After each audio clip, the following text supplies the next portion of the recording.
સદગુરુ મહારાજની જય. જ્યાં ઝૂંઠ છે ત્યાં ભીડ છે. જોજો તમે, ખોટું હોય છે ત્યાં બહુ ભીડ થાય છે. નવી નવી કેમ બારી પડે કે અહીંયા બધા તમામ રોગ મટાડી દેશ. બહુ ભીડ થાય હોય હાવ જૂઠું. અમુક ટાઈમે હાવ બંધ થઈ જાય. પછી કે આટલા ટાઈમ જ એને એ મટાડવાનું હતું, વસન આટલા ટાઈમનું જ હતું. બંધ થાય કેડે કે અગાઉ નહીં કે આટલા ટાઈમે જ હાલવાનું છે. પણ હળવે હળવે જયારે માણસને ખબર પડે એટલે રેટા રેટા બંધ થઈ જાય. કોઈ કહેવું નથી જોતું. ખબર પડે જાય કે હવે અહીંયા મટતું નથી. પેલા નતું જ મટતું. આ તો કાગડાને બેહવું અને ડાળને ભાંગવું. કોઈને મટી જાય તો એવું નહીં માનવાનું કાંઈને મટાડી દીધું. એટલે જ્યાં ખોટ છે અહીંયા ભીડ છે. પાંડવો ધર્મી હતા, દુર્યોધન કે વિધર્મી હતો, અધર્મી હતો.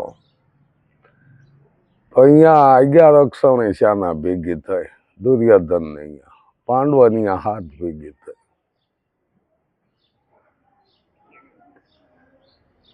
કારણ ઝૂંઠમાં ભીડ કેમ થાય છે? મફત છે. ઝૂંઠ તમારે જેટલું જોવે એટલું મફતમાં. સત્ય મફતમાં નથી. શું કે સંતોને તો પુરાવા દેવા પડ્યા હતા. નથી મફતમાં મળતા, એના મૂળ ચૂકવવા પડતા. સંતને સંતપણાના મૂળ ચૂકવવા પડતા. એટલે અત્યારે સત્યમાં મૂળ ચૂકવવા પડે છે. અસત્યમાં કાંઈ ચૂકવવા મફત મળે, જોવે એટલું મળે. એટલે અહીંયા ભીડ થાય છે. ભીડે થાય ને વિખાઈ જાય. કાયમ ભીડ ન રહે. હમણાં આપણે અહીંયા પરિક્રમા તો બહુ માણસો ભેગું થાય. શું કરવાનું? ડુંગરા ફરતો ફરવાનું. આગળ સંતો ફર્યા છે એ હા વ્યર્થ નથી ફર્યા. એ સંતો ફરતા, હુલ્યાઓ ફરતા કે અવનવા સંતોનું આપલે થતું, મેળાપ થતો, આત્મે આત્માને મળતા. હવે અત્યારે એ કાંઈ છે નહીં. અત્યારે તો એક શોખ થઈ ગયો, મનોરંજન થઈ ગયું. એટલે ઝૂંઠ અહીંયા ભીડ વધી જાય છે. ઝૂંઠને આમંત્રણ નથી દેવાના. એ તો ઓટોમેટિક આવે છે. એમાં એક દિવસ ઝૂંઠ અને હાસ, સત્ય અને ઝૂંઠ, સત્ય અને અસત્ય વાણિયાના ઘીરે બે આયા, એક જ હારે આયા. અમારા બેમાં હારું કોણ? વાણિયો મૂંઝાણો કે જેને હારું નહીં કહે એને ખરાબ લાગશે અને મને કઈ ખરાબ આપી દઈશ. બુદ્ધિ વાપરી સતને કે તમે જયારે આવો ને તો બહુ સારા લાગો છો, અને અસતને એવું કીધું કે જયારે તમે જાઓ ને ત્યાં ખરેખર ના લાગો છો. જેમ લક્ષ્મીને અળશ હારી આવ્યા હતા અને અળશને જેવો જવાબ દીધો એવો જ આ અસતને જવાબ આપી દીધો વાણીએ. લક્ષ્મી નળય શાયરી આવે તો વાણીઓ કે લક્ષ્મીને કે તમે આવો તો બહુ સારા લાગો છો, અળસને કે તમે જાઓ તો બહુ સારા લાગો છો. એટલે જો કે સત્યની તો બધાની જરૂર છે, આધાર બધાને સત્યનો છે. તો સત્યની શરૂઆત આપણે કરવી જોઈએ. બધા કહે છે સતમાં હાલો, સતમાં ખેલો, પણ શરૂઆત નથી કરતા કોઈ. શરૂઆત આપણે કરી દેવાની, આપણે થી જ શરૂઆત કરી દેવાની કે અસતમાં ક્યાંય જવાનું નથી. સત્યમાં જવાનું છે, અસતમાં જવાનું નથી. આપણો ધ્યેય સત્ય સામો જ હોવો જોઈએ. અને એવો ધ્યેય થઈ જાય ને પછી અસત એને રહેતું જ નથી. પછી આને આ દ્રષ્ટિ એવી સૃષ્ટિ છે. સત્યનું પડખું એકદમ લઈ જોવો, સત્યમાં હાલી જોવો, એનું પરિણામ બહુ સારું આવે છે. અસત્યમાં તો વિનાશ છે. વિનાશ કાળે વિપરીત બુદ્ધિ. આપણો ભ્રમ છે. આ જીવને શ્વાસ તણી સગાય પછી ઘડી ઘરમાં રાખે નહીં ભાઈ. ભોજા બાપા કહી ગયા છે એવું જે પોતાનો અનુભવ છે. આ સુવાસા બંધ થાય એટલે કોઈના સુવાસા ન હાલે. તો સુવાસાને આધાર આ કુદરતનો છે. ઓક્સિજન આ કુદરતથી મળે છે. પછી બીજું શું જોવાશે? પણ આપણને ઓલી જૂની જે ઢબ પડી જાય છે ને, મુકાતી નથી. જા ટાઈમની આ જૂની ઢબ જાતી નથી. કેમ ઘર કરી દઈશ.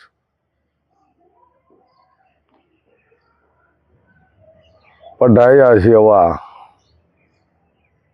મૂરખ બનાવી દીધા છે.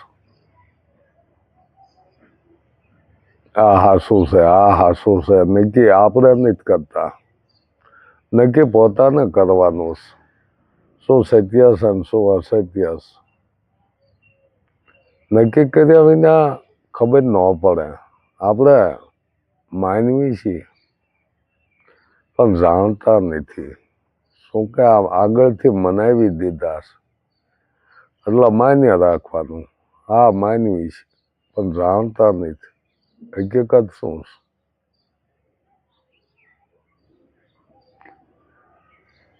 પોતાને જાતે મહેનત કરવી જોવાશે. પૈસાથી સંતોષ ન હોય, ઉદ્યોગપતિ બનો. ગુલામી ન કરાવો. આપણો દેશ આગળથી ગુલામી કરતો જ આવ્યો છે. દેશ મહાન હતો. આ ગુલામીમાં થાકી ગયો.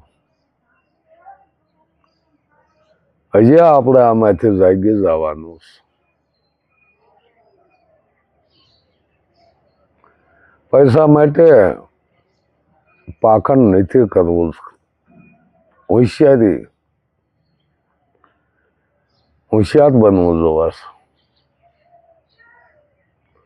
પાખંડ કરવાનો પૈસો આવે એવું નથી. હોશિયારી વાપરવી જોવાશે.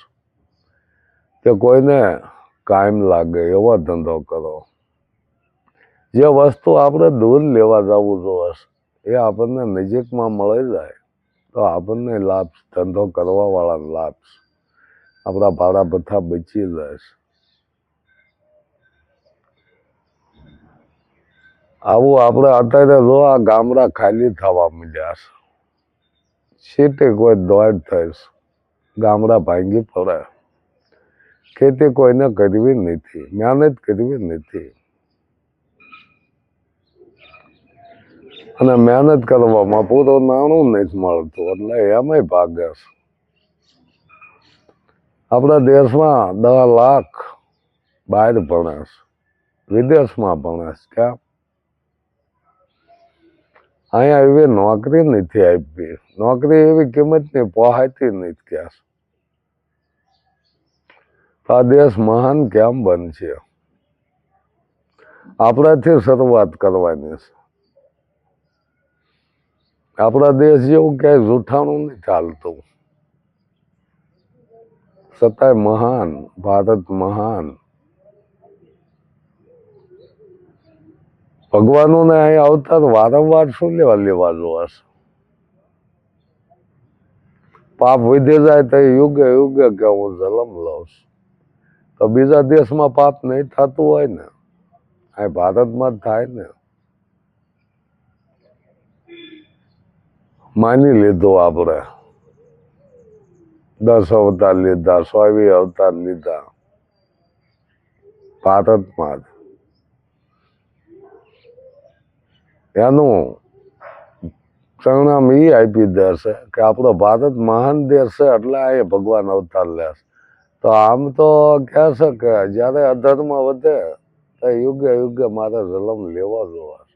અધર્મ જાતો નથી. કેમ નહીં જાતો? એક સિક્કાની બે બાજુ. અધર્મ ન હોય તો ધર્મની કઈ કિંમત નથી. અધર્મ છે એટલે ધર્મની કિંમત થાય છે. ખોટા છે એટલે હાસાની કિંમત થાય છે. હોનાના ભાવ જોવો તમે. ખોટું છે એટલે એની કિંમત છે. હોનું જ બધે હોય તો કિંમત ન રહે. પિત્તળ તાંબુ હોનાના ભાવે વેચાય, ભેળસેળ થઈ જાય. ભેળસેળ ક્યાં નથી થતી?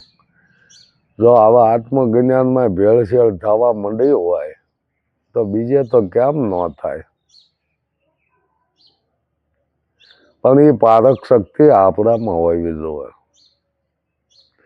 કે મને આત્માની ઓળખાણ થઈ છે. ગુરુ તો મેં કરાયા, મને આત્માની ઓળખાણ થઈ છે. પોતાને વિચારવાનું છે. વિશ્વાસ નહીં, વિચારવાનું છે. પોતાને જ બીજા નક્કી ન કરી દે.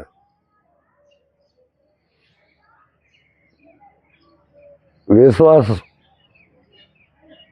મત રાખો, વિચાર કરો. મારી વાત ઉપર વિશ્વાસ નહીં કરવાનો, વિચાર કરવાનો. આ તો મારા અનુભવ છે. એટલે આમાં હાસું કેટલું છે ને ખોટું કેટલું બોલું છું એ આમાં વ્યક્તિને નક્કી કરવાનું હોય. સાંભળનારને નક્કી કરવાનું હોય. બોલવા વાળો તો બોલી જાય, બહુ બોલે છે. શીખી ગયા બોલતા. પણ જેટલું બોલવી એટલું રહેણી હોય જોવે આપણે.